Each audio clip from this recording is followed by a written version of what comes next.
सर्दियों की हल्की धुंध में लिपटा हुआ प्रयागराज आज कुछ अलग ही चमक रहा था। गंगा, यमुना और अदृश्य सरस्वती के संगम तट पर लाखों दीपों की रोशनी झिलमिला रही थी। दूर दूर से आए श्रद्धालु, साधु संत, नागा बाबा, कल्पवासी और आम जन, सबका एक ही लक्ष्य था, कुंभ मेला। इसी भीड़ में एक युवक खड़ा था, अमित। उम्र करीब 30 साल, आंखों में थकान और मन में सवालों का बोझ।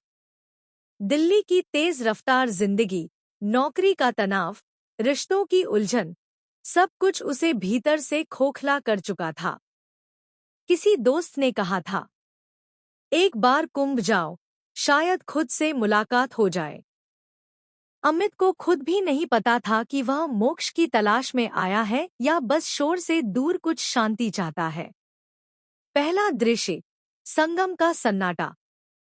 सुबह का समय था। शंखनाद हो रहा था, मंत्र गूंज रहे थे। सूरज की पहली किरणें संगम के जल को स्वर्णिम बना रही थी। अमित धीरे धीरे घाट की सीढ़ियों से नीचे उतरा। चारों ओर लोग हर हर गंगे का जयघोष कर रहे थे। उसने भी जल में कदम रखा।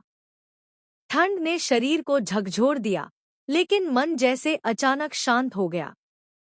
पंडित जी ने कहा, बेटा, यह स्नान सिर्फ शरीर का नहीं, मन का भी होता है।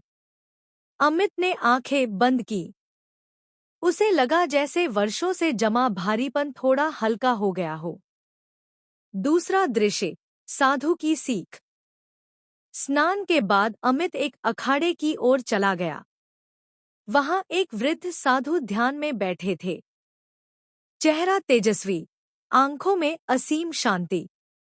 अमित ने झिझकते हुए पूछा, बाबा, लोग कहते हैं कि कुंभ में आने से पाप धुल जाते हैं। क्या सच में ऐसा होता है?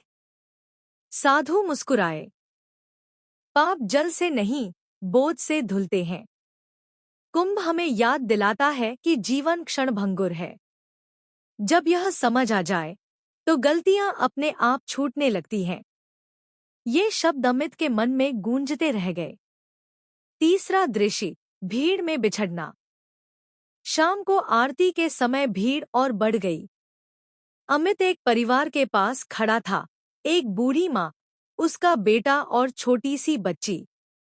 अचानक धक्का लगा और बच्ची हाथ से छूट गई। भीड़ में घबराहट फैल गई। बच्ची रोने लगी। अमित ने बिना सोचे समझे उसे गोद में उठा लिया और ऊंची आवाज में बोलने लगा। कुछ देर बाद बच्ची की माँ दौड़ती हुई आई। आंखों में आंसू लिए वह बोली, बेटा, आज तुम भगवान बनकर आए हो। उस पल अमित को एहसास हुआ, शायद सेवा भी एक साधना है। चौथा दृश्य, नागा साधुओं का जुलूस। अगले दिन शाही